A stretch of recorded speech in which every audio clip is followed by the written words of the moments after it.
នឹកស្រុកនឹកស្នេហ៍ធ្លាប់តែនៅក្បែរគៀងកាយសុខទុក្ខយ៉ាងណាសង្សារសំណុក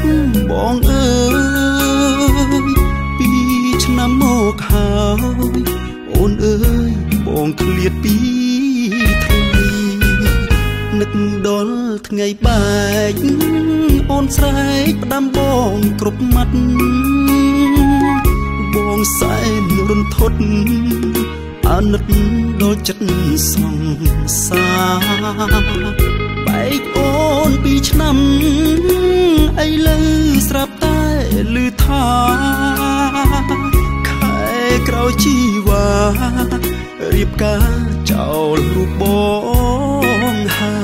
យធ្វើមិនដេញទៅបងជា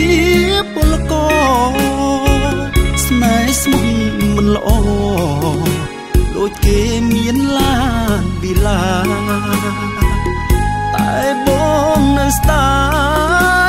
យពាក្យពេចធ្លាប់សន្យាតែទោះយ៉ាងណាសូមជូនបងពីចំងាយសូមកុំបារម្ភមុំអើយរៀបការចុះអូនចេញមើលថែខ្លួនហើយស្រឡាញ់គ្នាឲ្យបានសុខ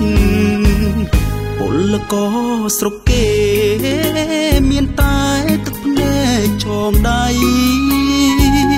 ទោះនៅអាឡ័យក៏ស្រី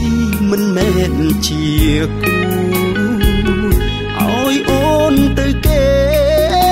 ទាំងទឹកភ្នែកកំពុងហូរពលករបងស៊ូខូចចិត្តជូនពរពីនាយ